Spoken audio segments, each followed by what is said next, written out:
제가 요사이 날씨가 좀 춥죠? 아침 저녁으로? 안 춥가요? 저는 좀 춥더라고요. 그래서 어제는 컨디션이 정말 안 좋았어요. 가만히 알고 보니까 제가 내복을 안 입었더라고. 그래가지고 오늘 아침에 챙겨 입고 나왔습니다. 그래서 이제 거뜬합니다. 근데 요사이 메르스가 또 유행한다고 어저께 뉴스에 나왔대요. 메르스는 뭘 싫어하죠? 열을 싫어해요. 따뜻하게 옷 입으세요. 오늘은 우물 이야기를 해보려고 합니다. 지난주는 곁을 이야기했죠. 오늘은 우물에 대한 이야기를 해보려고 합니다. 우물은 동네 사람들이 모이는 곳이죠. 아낙네들이 모여가지고 자식 자랑, 남편 자랑, 한편으로는 시부모 험담까지 하는 것이지요. 별의별 소식들을 다 털어놓습니다. 동네에 돌아가는 형편도 이 우물가에 가면 대충 압니다. 누구네 집에 무슨 일이 있었더라 어쨌더라. 심지어 이웃 동네 총각이 와가지고 물 마시러 왔다가 동네 처녀하고 눈 맞아가지고 정분 나는 그런 경우들도 종종 있습니다. 우물 나눠 보시면서 물뿐만 아니라 고구마도 삶아서 나눠 먹고 선심수도, 그러다가 또 속이 배짱이 틀리면 물 때문에 물싸움하고 뭐 그러잖아요. 그게 바로 우물가였습니다. 이 온대지방에 있는 우리가 우물이 이렇게 중요했다면 저 열대지방, 정말 물이 귀한 열대 사막에서는 얼마나 이 우물이 중요했을까요? 아마 사람뿐만 아니라 양떼, 짐승떼들도 다 물 마시려고 모여들었을 텐데 그 우물의 가치는 무엇으로도 설명할 수 없을 만큼 큽니다. 그래서 우물을 가진 자는 당대 권력의 상징이고 부요의 상징이었습니다. 오늘 본문으로 들어가 볼까요? 본문에 보면 이스라엘 백성이 출애굽에서 이제 굽이굽이 돌아서 가나안 동편 모압 땅에 당도했습니다. 긴 여행길에 지칠대로 지쳐 있어요. 끝없는 목마름과 싸우면서 이제 정말 기진맥진했을 것입니다. 그때 이스라엘을 향하여 하나님이 말씀하세요. 뭐라고요? 내가 물을 주리라. 여러분 인생 가운데도 지치고 목마를 때 하나님이 적절하게 찾아오셔서 내가 물을 주리라 축복해 주시기를 원합니다. 그 물을 경험하면서 이스라엘 백성들이 그 땅에다가 이름을 무엇이라고 지었냐면 부엘. 이 부엘이라는 것은 히브리어로 우물이다 그런 뜻이에요. 부엘이라 이름을 붙였습니다. 그리고 거기서 시원한 물을 마시면서 지친 마음과 피곤한 몸을 좀 쉴 수 있지 않았겠습니까? 그리고 끝나지 않아요. 우리 한국 사람들도 두세 사람이 모여서 기분 좋으면 노래 부르잖아요. 그래서 노래를 부르기 시작합니다. 그리고 그 노래 불렀을 때 그 제목이 뭐냐면 우물물아 솟아나라. 우물물아 솟아나라. 이것은 마치 이스라엘 백성들이 홍해를 다 건넌 후에 그 홍해가에서 그 모래밭에서 미리암과 여인들이 막 소고를 치면서 우리가 저 홍해를 건넜어, 하나님의 구원이 우리 가운데 임했어라고 춤추며 노래하는 장면과 유사합니다. 대단히 유사합니다. 이처럼 성경을 들여다봐도 우물에 관한 이야기들이 참 많은데요, 오늘 이 시간에는 그 우물의 의미와 우물에 있었던 사건, 역사가 뭔지를 한번 살펴보려고 합니다. 같이 읽어볼까요? 우물에서 일어난 일들. 세 가지가 있습니다. 세 가지. 첫째는 뭐냐면 만남이라는 게 이루어졌어요. 만남. 아까 말씀드린 것처럼 우물에서 정보가 오고 가고 소통이 이루어진다고 하지 않았습니까? 성경의 만남도 틀리지 않아요. 우물에서 많이 이루어졌습니다. 예를 들면 아브라함이 며느리 리브가를 얻기 위해서 종을 보냅니다. 자기 고향으로 종을 보내는데 종이 가가지고 무슨 기도를 하냐면 이런 기도를 해요. 한번 읽어볼까요? 시작. 사람의 딸들이 물 길러 나오겠사오니 내가 우물 곁에 서 있다가 한 소녀에게 이르기를 너는 물동이를 기울여 나로 마시게 하라. 연로한 종이었던가 봐요. 종이 이런저런 궁리를 하다 어떻게 만나지? 아하, 우물가로 가면 되겠다. 우물가 가면 성 사람들의 딸들이 물 길러 올 텐데 그 중에 하나 붙잡고 나 물 좀 주련 이렇게 이야기할 때 반응하는 사람이 바로 며느리가 될지도 몰라, 이런 생각을 한 거예요. 그런데 그 작업을 했어요, 실제로. 그래서 만난 사람이 누구였냐면 리브가입니다. 정확하게 리브가가 그때 물 길러 나왔어요. 물을 퍼서 줬어요. 이거 하나면 제가 말을 안 하겠습니다. 또 있습니다. 야곱이 자기 아버지가 어머니 만날 때 했던 방식과 똑같이 삼촌 집으로 또 형 얼굴 피해서 도망가잖아요. 도망갔는데 그 삼촌 집에 다 가까이 갔을 때 우물에서 또 누구를 만나면 라헬을 만나요. 같이 있습니다. 시작. 야곱이 라헬과 그의 외삼촌의 양을 보고 나아가 우물 아귀에서 돌을 옮기고 우물 아귀에서 돌을 옮기고 라헬을 만나서 라헬의 양들에게 물을 먹이는 걸 도와준단 말이에요. 그러니까 야곱이 자기 아내 라헬을 만나는 것도 우물가였어요. 여기까지만 제가 또 말을 안 해요. 또 있습니다. 모세라는 사람 알죠? 모세도 우물가에서 이도로의 딸들을 만납니다. 또 읽어봐요. 시작. 모세가 바로의 낯을 피하여 미디안 땅에 머물며 하루는 우물 곁에 앉았더라. 미디안 제사장에게 7딸이 있었더니 그들이 와서 물을 길어. 그렇습니다. 우물가에 앉았더니 딸들이 나와서 물을 깃더라는 것이죠. 그래서 모세가 그들을 도와주지 않습니까? 이처럼 야곱, 이삭, 야곱, 모세 세 사람이 각각의 아내를 어디에서 만나는가 하면 우물가에서 만난다는 것이죠. 우물가. 이 정도면 우물의 중요성을 눈치채셨을 거예요. 그래서 저는 이렇게 말합니다. 우물 없이 은혜가 없어요. 그리고 우물 없이 결혼이 없어요. 그래서 옛날부터 이런 말을 합니다. 결혼하고 싶으냐? 물 좋은 곳으로 가라. 물 좋은 곳으로 가라. 어디서 많이 듣던 이야기죠? 그 물이 무슨 물일까? 화장 예쁘게 하고 뭐 뽀대나는 그런 것이 아니라 우물, 맛있는 우물, 시원한 우물 있는 곳으로 가라. 한번 묻겠습니다. 성남시에서 제일 물 좋은 곳이 어딜까? 이게 무슨 질문이야? 이러고 있는 사람은 아직도 제 맥락을 못 찾죠. 저 2층에 계신 여러분들 좀 젊은 분들이 많은데 성남에서 제일 물 좋은 곳이 어딜까요? 이 아래층 대답하지 마. 여기는 물이 좀 갔어. 연세가 드신 2층에는 젊은 분들이 많거든. 성남 제일 이렇게 맞습니까? 어째 껄쩍지근한가 보네. 예, 물 좋은 곳. 우물입니다, 우물. 자, 만남만 이루어진 것이 아니라 두 번째 뭐냐면 반전이 있는 곳이에요. 반전. 자, 우물가에서 어떤 일이 일어나는가? 아브라함이 우물을 팠는데 아비멜렉이란 종들이 아비멜렉이라는 사람이 종들이 와가지고 그 우물을 뺏어갑니다. 화가 났겠죠. 불쾌했겠죠. 그래서 아브라함이 아비멜렉을 만나가지고 이렇게 말합니다. 창세기인데요. 우물을 빼앗은 일에 관하여 아브라함이 아비멜렉을 뭐 했다? 책망했대. 사실 아브라함은 나그네거든요. 이 아비멜렉은 토착 세력이에요. 근데 지나가는 나그네가 토착 세력한테 막 책망한다? 이건 사실 굉장히 맥락이 어긋나는, 우리 상식이 어긋나는 일인데 냅다 야단을 치는 겁니다. 그러면서 그러니까 이 아비멜렉이 나는 모르는 일이라고 오리발을 내밀어. 오리발은 여기서부터 시작됐어요. 그러면서 한 마리 암양 새끼 7머리를 주면서 암양 새끼 7을 받아서 내가 이 우물 판 증거를 삼아라. 너 이 양 7마리 받고 이 양이 이 우물이 내가 판 것인 걸 입증해, 약속해 라고 이야기하는 것이죠. 빼앗겼던 우물을 다시 찾아오고 뺏어간 그놈을 막 야단치고 그 다음에 명확하게 이건 내 거야, 건들지 마 라고 확실하게 못을 박는 일. 이거 대단한 반전 아닙니까? 그래서 똑같은 사건이 또 아들 이삭 때 나타납니다.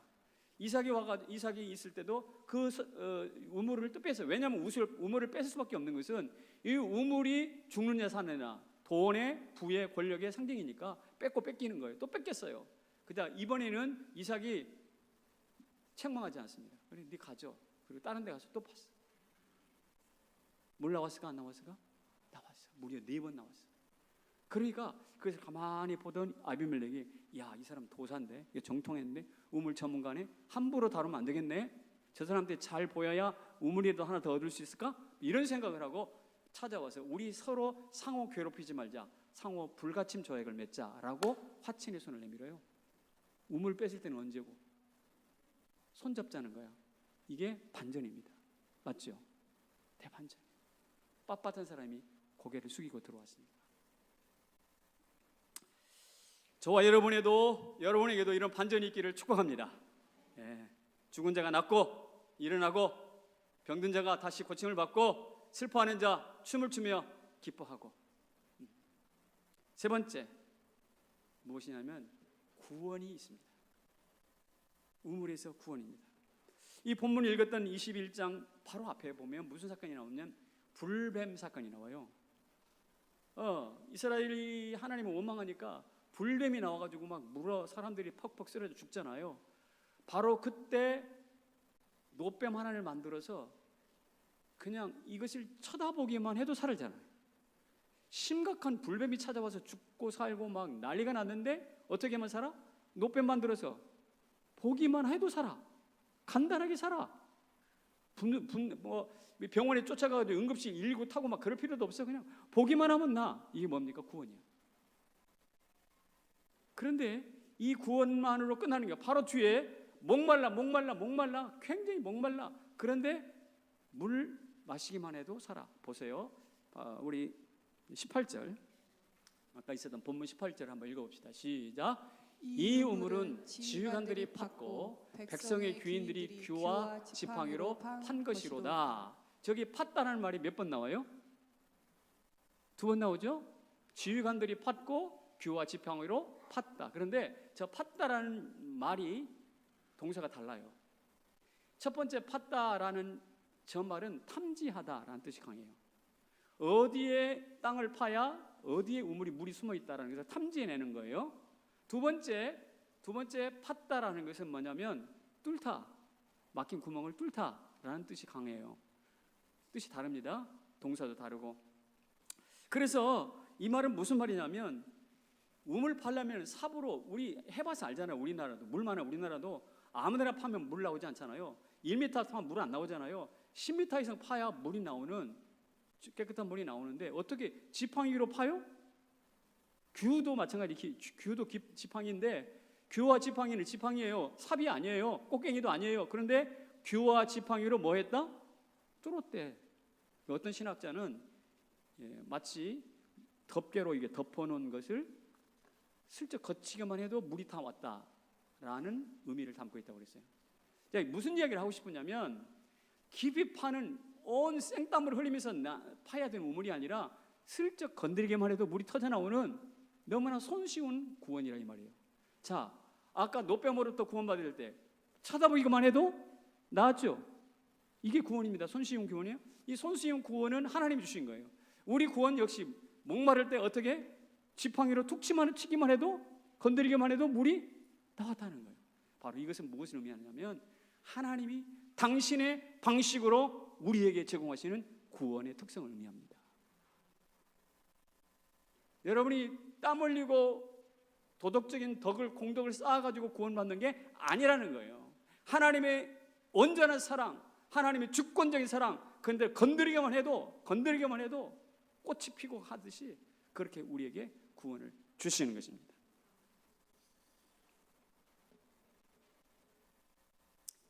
제가 지금까지 우물에 담긴 사건과 의미를 살펴보았는데, 목을 축이고 그냥 돌아서면 우물은 뭐 끝이 아니겠어요? 그런데 목을 축이고 돌아서면 그만일 것 같은 그 우물에 깊은 의미가 숨어 있다는 것입니다. 그래서 우리는 우물에서 물만 길어먹고 끝 아니라는 거예요.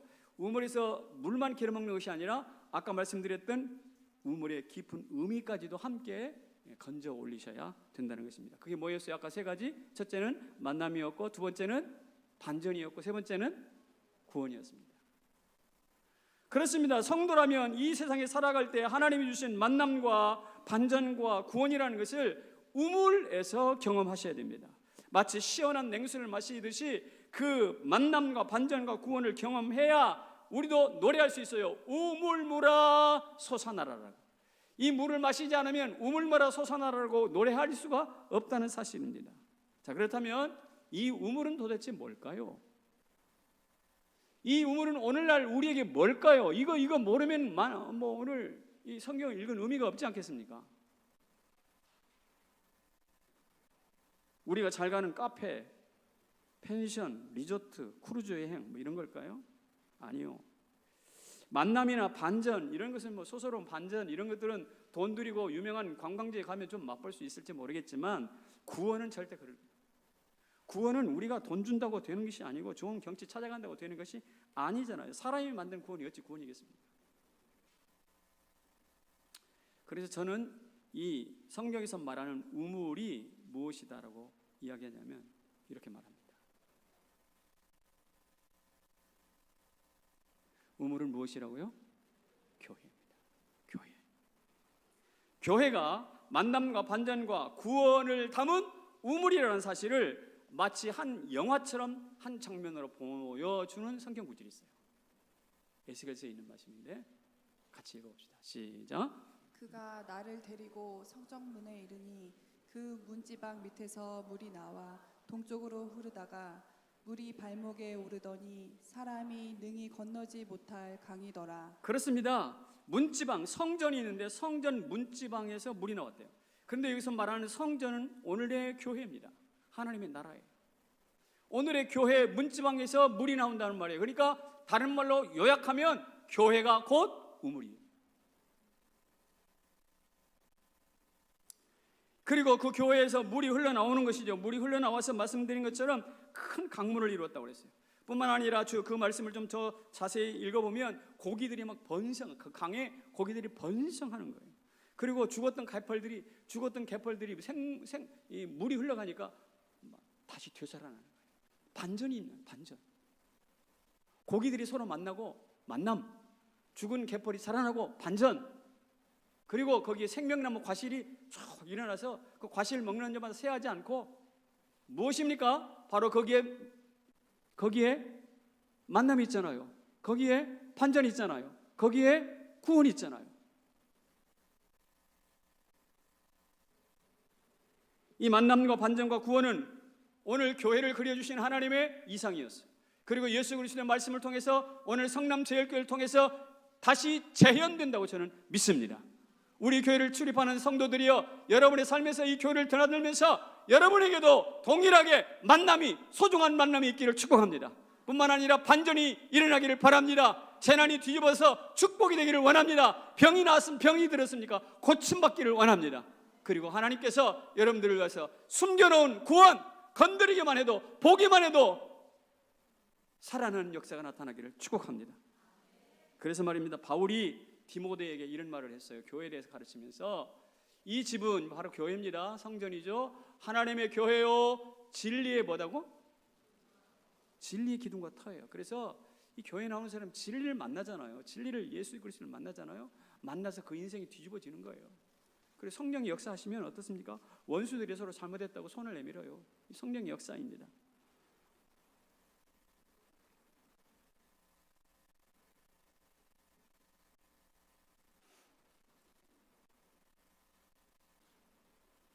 교회 안에 진짜 만남이 있습니다.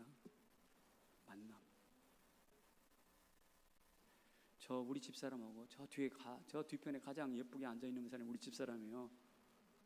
여러분들 동의하고 싶지 않겠지만 제 눈에는 그렇게 보여요. 근데 우리 집사람이 저 뒤에 있는데 저 소중한 사람을 어디서 만난 줄 아세요? 교회에서 만났다고. 고등학교 때부터 만났어요. 지금 사람이 일찍 까져가지고 고등학교 때부터 교회에서 만났다고. 교회에서. 우리 교회 강용성 장로님도 우리 권사님하고 우리 교회에서 만났어요. 우리 교회에서. 성남제일교회 물이 좋아요. 물이 좋아요. 교회에서 만났어요. 교회는 연연당이다. 맞습니다. 교회, 아내만 만난 거예요? 남편만 만나는 거예요? 아니, 친구도 만나요. 여러분 직장에서 만나는 친구 몇 년이나 더 만나겠어요? 그래봐야 직장에 있는 동안 뭐 퇴직하고 나면 좀 만나다가 세상 소식 끊어지잖아요. 그런데 교회에서 만난 친구들은요, 우리가 죽어서 주님 나라 가기 전까지는 항상 봐야 되네. 일주일에 한 번씩. 그래요, 안 그래요? 친구예요. 우리 교회 집사님들 평일날 와서 보면 제 그 경비 집사님 관리 집사님실에 신발이 두루룩 모여 있어요. 신발이 막 대여섯 개 모여 있다고. 뭐 한 거예요 지금? 모이는 거야. 밥 먹으러 모이고, 등산 가려고 모이고. 여러분, 교회에서 친구를 만나지 못한다면 여러분들이 신앙생활을 제대로 하지 못하는 거예요. 못한다는 증거예요. 반전, 교회 반전이 있습니다. 우리 과거가 얼마나 파란만장했습니까? 엉뚱하게 살았습니까? 욕심대로 살았습니까? 술 먹고 난장판을 지렸던 사람들이 아마 있었을 겁니다, 분명히. 그러나 우리가 어느 날 교회를 출입하면서 예수 그리스도를 알면서 내 삶이 조금씩 바뀌었다고요. 그래서 지금 7번 넘어져도 다시 8번 일어나서 뭔가 목표를 향해 달려가고 있잖아요. 내 삶 자체가 무엇입니까? 교회 안에서 경험하는 반전의 증거 아닙니까? 할렐루야. 여러분과 제가 그런 사람들이에요. 그래서 고린도후서 6장에서 이런 말씀을 했어요. 사도 바울이 우리가 무명한 자 같으나 유명한 자라. 할렐루야. 우리가 근심하는 자 같으나 항상 기뻐하고, 우리가 가난한 자 같으나 많은 사람을 부욕해 한다 그랬어요. 부욕한다. 이게 다 반전이잖아요. 반전. 이런 반전이 성남 제1교회에서 경험되기를 축복합니다. 왜? 우물은 곧 교회니까. 그래서 저는 교회는 이렇다고 강력하게 주장합니다. 교회는 뭐하다? 교회는 강해요. 여러분, 요사이 교회에 대해서 막 언론에서 뭐 어쩌다 저쩌다 막 세습 문제다 뭐다 해가지고 난리를 치고 있는데, 여러분, 그것은 하나의 사건입니다. 그러나 교회 전부가 아니에요. 이 이미지로 인해서 속지 마세요. 세상에 거짓 메시지예요. 교회는 강합니다. 제가 설명해 드릴게요. 지금까지 교회를 무너뜨리려고 한 사람이 수도 없이 많았습니다. 그런데 국가도 무너지고 민족도 무너지고 기업도 다 무너졌어요. 오래 견디지 못하고. 그러나 이 지구상에 예수님 이래로 2000년 동안 교회만큼 지구를 온통 정복한 공동체가 없어요. 점점 커지고 있고 앞으로도 커질 줄로 믿습니다. 여러분, 이것은 분명한 사실이에요. 지난 2000년 동안 국가의 체제를 유지한 나라가 있어요. 로마가 1000년 동로마가 1000년 유지했다고 그러는데, 지금 우리나라 몇 년째가 우리나라가 임시정부 때냐 아니면 1948년 그때냐 논란이 있지만, 그렇게 해봐야 100년이에요. 100년. 대한민국이 100년밖에 안 되는 거예요. 사실은 나라가 대한민국 나라가 어느 누구도 2000년 동안 유지한 국가가 없어요. 그렇습니다. 기업은 어떠해요? 기업은 어떠해요? 우리나라에서 제일 오래된 기업이 두산이라고 하지 않습니까? 거의 한 120년, 30년 된 것 같은데, 여러분, 지금도 많은 창출된 세워진 기업의 90%가 10년 내 문을 닫는다고 해요. 우리가 들어가려고 그렇게 길을 쓰는 기업들이. 여러분, 민족에 대해서도 마찬가지. 민족에 대해서도요, 우리는 한민족 5,000년 역사, 반만 년 역사 그런 이야기 하지 않습니까? 우리가 백이민족이라고 하는데, 사실 이것은 우리 자신을 높이기 위해서 만들어낸 이야기일 수 있어요. 왜냐하면 베네딕트 앤더슨이라는 사람이 이렇게 이 민족에 대해서 이야기를 큰 책을 하나 썼는데, 근대에 올라오면서 세상이 근대 가까이 와서 왕권이 무너지잖아요. 조선왕조 왕권이 무너지고, 그 다음에 종교 권력들이 교황이라든지 이런 권력들이 약화되면서 그 빈 공백을 메꾸기 위해서 상상에 만들어낸 개념이, 상상으로 발명해낸 공동체가 바로 민족이다 그랬어요. 민족은 뭐라고? 상상과 발명으로 만들어진 공동체다. 이 사람은요, 인도네시아에서 살았던 사람인데, 부모가 영국 사람이에요. 영국 피를 가지고 그야말로 언어를 5개국어를 능통하게 하는 사람이에요.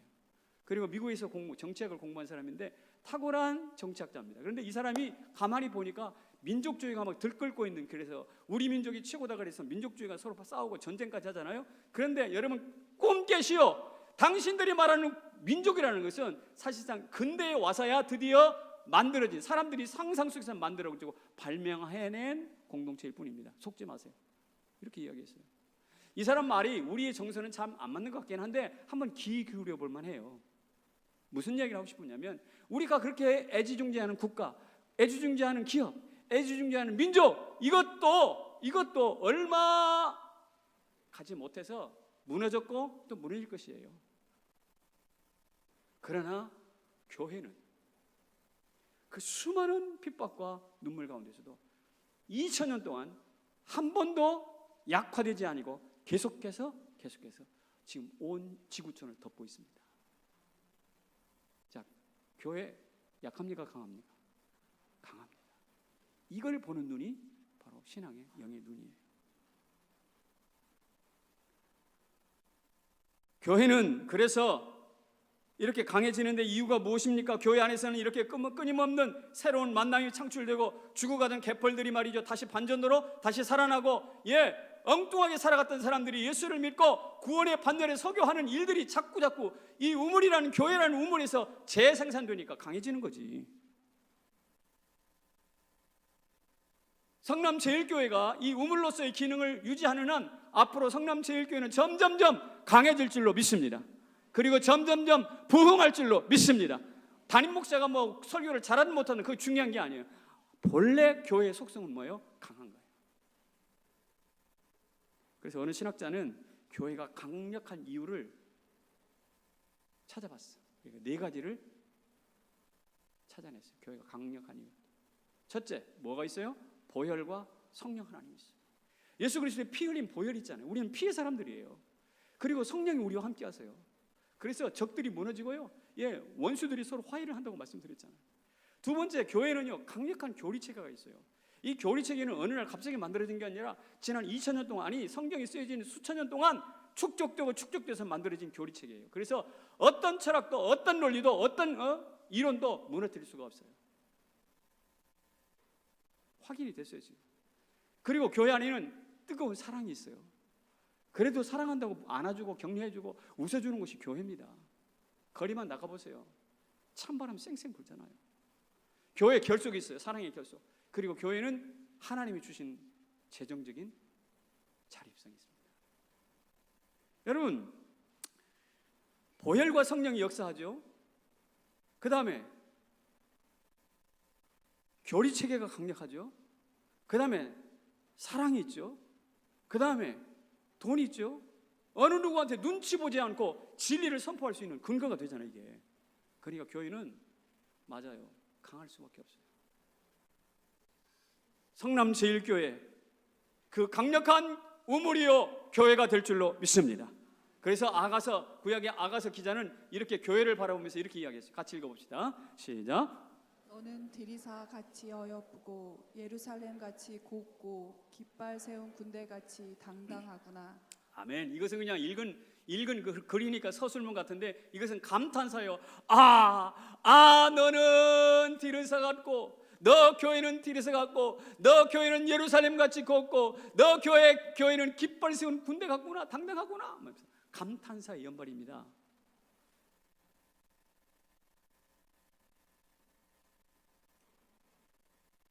우리 교회가 초라하고 페인트 칠하는 거 벗겨지고, 저 교육관 입구에 들어가 보니까 페인트 칠하는 게 벗겨졌더라고.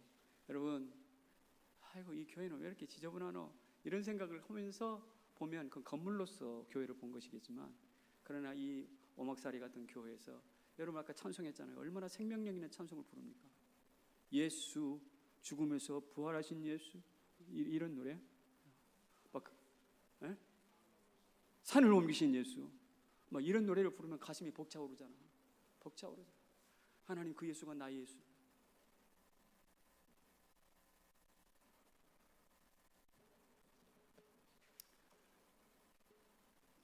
내년에 50주년이니까 페인트 칠 한번 하긴 할 겁니다. 걱정하지 마세요.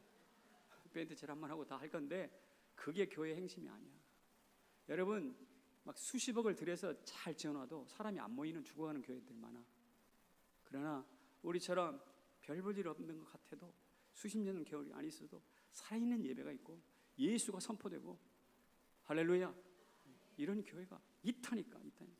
이런 교회를 보고 너는 디리사 같이 어여쁘고 예루살렘 같이 곱고 깃발 세운 군대 같이 당당하구나 라고 감동하는 것이죠. 저는 기도합니다. 하나님이 우리 교회를 바라보고 아가사에 있는 그 감탄을 토해낼 수 있기를 바랍니다.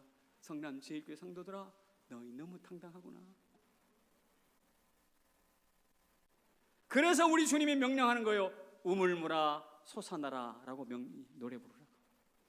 우리 예배 드릴 때, 찬송할 때 그 우물물이 솟아나가지고 막 올라가서 그 물을 마시는 그런 그 감격이 넘치기를 축복합니다. 박수 치라 그러니까 막 이렇게 박수 치는 사람이 있지 왜? 이거는 야유야, 야유. 여러분 축구에서 골을 하나 넣었어. 엊그저께 축구를 하나 넣었지? 축구에서 볼을 슛 골링 했는데 이러고 있으면 뭐예요? 잘했다는 거예요?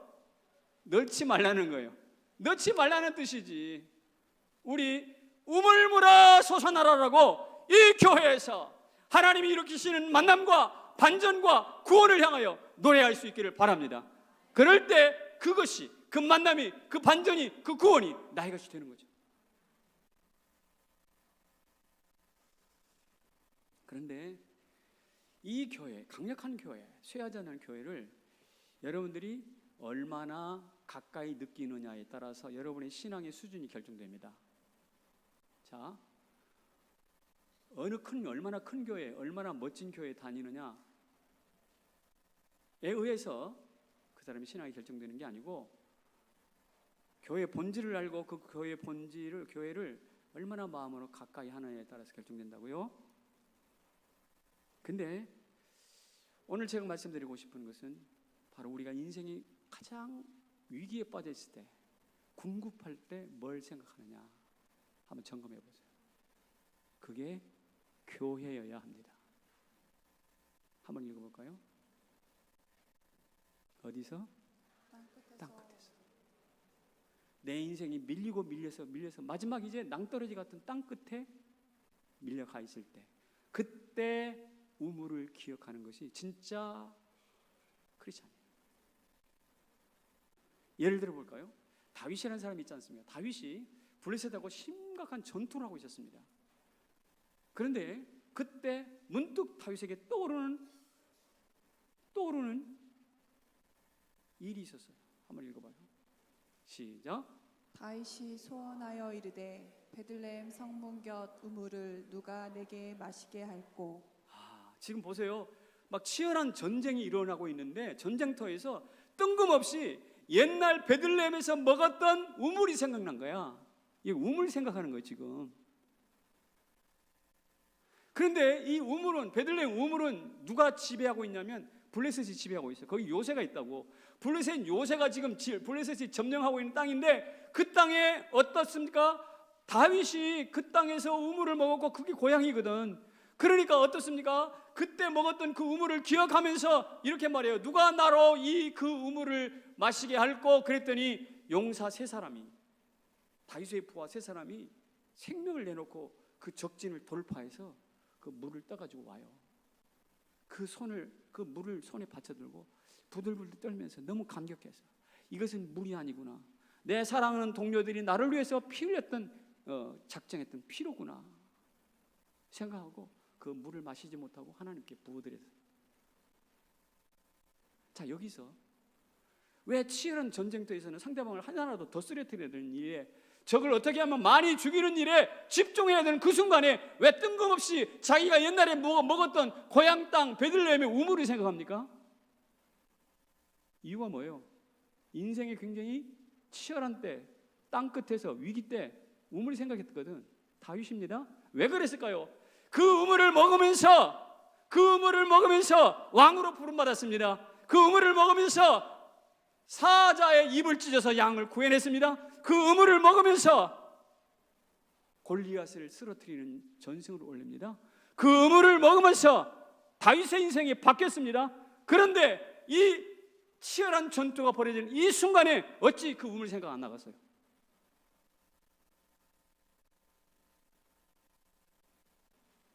어찌 안 나갔어요? 그 사람이 어떤 사람인가, 신앙이 어느 수준인가는 그 사람의 인생이 궁급해가지고 막 코너에 몰렸을 때 뭘 생각하느냐를 보면 딱 알아요. 그때 돈 생각하는 돈의 사람이에요. 그때 이 사람 저 사람 쫓아다니면서 사람을 의지한다면 그 사람은 사람의 종일 뿐이에요. 바로 그럴 때 인생의 우물이 되시는 예수 그리스도 교회 생각한다면 그 사람이 희망 있는 사람이에요. 성남 제1교회 모든 성도들이요, 우리 모두 그렇게 되기를 주님의 이름으로 축원합니다. 우리가 믿기로는 이 우물 디스라 디르사 같이 아름다운 이 우물에 반전이 있습니다. 예, 만남이 있습니다. 네, 구원이 있습니다. 절체절명 때 무엇을 생각하십니까? 인생의 위기 때 무엇을 생각하십니까? 돈만 좀 더 있었다면 좋았을 텐데, 내가 나 앞에 있는 이 장벽이 조금만 낮았으면 내가 훌쩍 뛰어넘을 텐데, 이런 생각하고 있으면 안 돼요. 저 미운 오리 새끼 같은 녀석, 저것만 없었어도 내 인생이 좀 편안했을 텐데, 이런 생각하는 사람 아직도 멀었어요. 우리가 인생의 위기 가운데서 다윗처럼 내가 옛날에 마셨던 구물, 인생을 위해서 내가 어릴 때 드나들었던 성남제일교회, 내가 이 병원에 누워있지만 나를 위해서 구원하고 많이 기도하고 계실 우리 성남제일교회를 생각하고 있다면 그 사람은 상당히 희망 있는 사람이에요.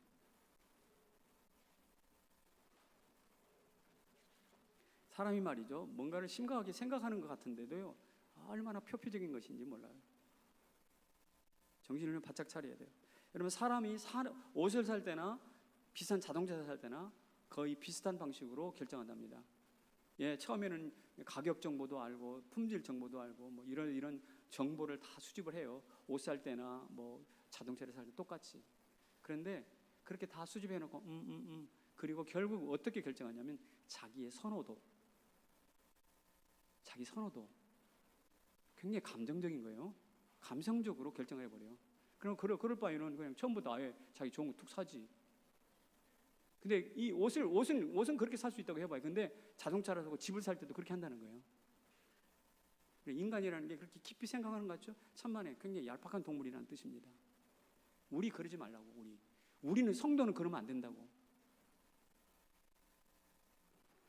절체절명의 순간에 습관적으로 느낌으로 감성으로 결정하지 말고 우리 눈을 부릅뜨고 내 옛날 과거 나를 이렇게 세웠던 그 베들레헴의 우물, 내가 피가 자라고 눈이 자라고 몸이 살아났던 성남제일교회, 영육간에 나를 세워졌던 성남제일교회, 위기 때 그 생각하면 그 사람 다윗같이 희망이 있어요. 여러분, 그렇게 되기를 소망합니다. 베스킨 라빈스 뭔지 알죠? 우리 어머니들 여기가 아이스크림 집이거든요. 한번 가보셨을 거예요. 근데 베스킨 라빈스가 이런 모토를 가지고 있대. 매일같이 새로운 맛의 아이스크림을 제공하리라. 그리고 한 달에 31가지 골라 먹을 수 있도록 31가지 아이스크림을 만들었대. 우리 아이스크림 가게 한번 가봤어요? 31가지 있던가? 원래 31가지를 개발했대. 한 달에 매일같이 새로운 거 먹으라고. 그런데 사람들이 매일같이 새로운 거 먹을까 안 먹을까? 어떻게 알아? 당신이 그랬지? 안 그래요. 판매 데이터를 보면 한 8개 정도밖에 안 먹는데, 사람들이. 그래서 그 8개 판매고가 그 전체 판매 액수의 80%를 차지한대. 그러니까 이것도 먹어봐야 되겠다, 내일은 이거 먹어야겠다, 이렇게 생각하는 것이 아니야. 그냥 자기가 좋은 거. 우리 이성호 목사 좋은 거 뭐야? 바닐라 주세요. 어제도 바닐라, 오늘도 바닐라 이런다니까. 우리가 그러니까 먹는 거 뭐든지 이렇게 신중하게 생각하지 않아요. 근데 신앙생활 그렇게 하는 게 아니에요. 위기 때 내가 뭘 생각하느냐가 그 사람의 정체의 그 이상도 아니고 그 이하도 아니에요. 그저께 어느 한 분이 교회에다가 헌금 봉투를 하나 맡기고 돌아갔습니다. 그분은 우리 교회 성도가 아닙니다. 아들이 고등학교 1학년인데 잠을 못 이루고 가요에 눌리고 막 그런가 봐요. 남편도 한 몇 달 전부터 그 상부로부터 직장에서 이런저런 압력에 시달리고 있는가 봐요. 아마 그런 패권 싸움이 직장에서 흔히 있는 일이겠지만 어쨌든 가정 안에 여러 가지로 어려움에 봉착해 있었습니다. 그런데 어떻게 저하고 통화를 좀 하게 됐는데 그 부분에 대해서 제가 이런저런 조언과 함께 상담을 좀 해 주었습니다. 그리고 끊었는데 그 다음날 그 봉투를 보낸 거예요. 그리고 그 봉투에다가 뭐라고 써놨냐면 첫 번째 임대료 수입입니다. 그분이 뭐 어떤 건물을 가지고 있는지 모르겠는데 첫 번째 임대료 수입을 얻었던가 봐요. 근데 그것을 이렇게 하나님께 드리면서 뭐라고 그랬냐면 꼭 한번 해보고 싶은 헌금이었어요. 이 사람은 교회에 정기적으로 나간 사람이 아니에요. 들어서 그냥 알 뿐이에요. 근데 인생의 위기를 만났어요. 그랬는데 목사 이야기를 듣고 보니까 꼭 한번 드리고 싶은 옛 우물이 생각났을까요? 그래가지고 그 봉투를 보여주고 드리고 갔어요. 적은 돈이 아니에요. 저는 그 헌금을 받아드는 순간 누가 생각나냐면 다윗이 생각났어요. 인생의 위기 때 어디? 고향에 베들레헴 우물을 보았듯이 생각했듯이 이 사람 가정적으로 위기를 만났을 때 나도 저 홍 목사님이 이야기하는 그 하나님의께로 돌아갔으면 좋겠다. 거기서 나도 우물을 좀 마셨으면 좋겠다 라는 생각으로 어떻게 꼭 한번 드려보고 싶었던 헌금.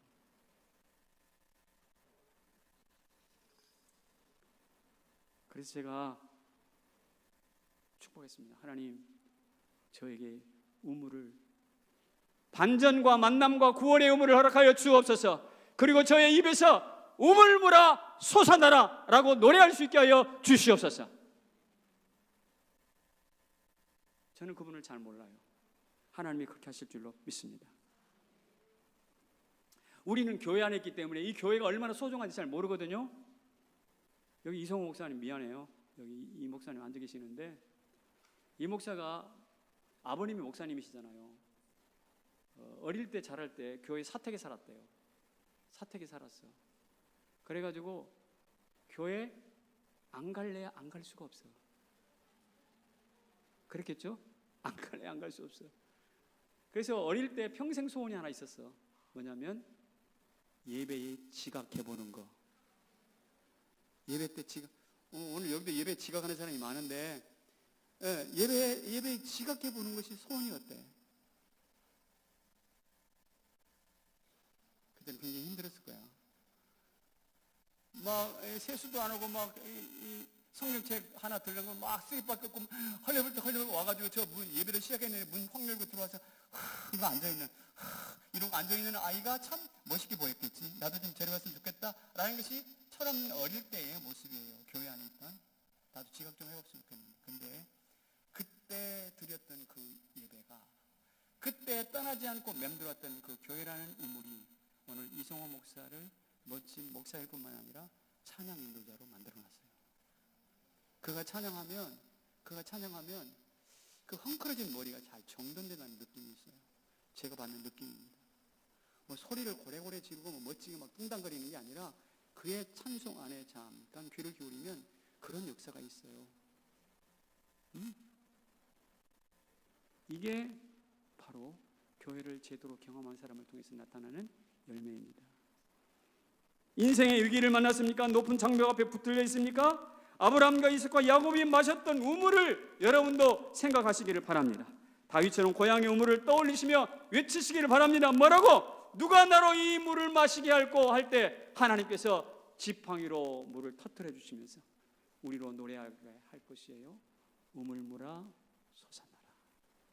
여러분의 인생 가운데 메마른 인생 가운데 하나님께서 우물을 터뜨려 주시고 그 우물을 마음껏 마시면서 다윗처럼 인생의 승리의 자리에 들어가시기를 주님의 이름으로 축원합니다. 결론을 맺겠습니다. 혹이 우물이 막힌 자가 있습니까? 아브라함 우물을 아비멜렉이 온갖 쓰레기로 잡동사니로 메운 적이 있는데 그것을 다시 이삭이 팠어요. 그리고 시원한 물을 얻었습니다. 우리 성남제일교회 50년이 되었습니다. 50년 이 교회를 누군가가 와가지고 메우려고 쓰레기로 잡동사니로 메우려고 하는 세력들이 분명히 있습니다. 그럴 때 그 사단 메우지 못하도록 그리고 우리의 잡동사니 같은 습관으로 이 영적인 샘물이 메워지지 않도록 주의하시기를 바랍니다. 로이드 존슨은 말했습니다. 우물을 다시 파는 것은 내 영혼의 부흥의 시작이다. 우물을 다시 파는 것은 부흥의 시작이다. 이 성남제일교회 다시 판 우물을 통해서 여러분의 삶에 부흥이 흘러가기를 축복합니다. 일어나십시오.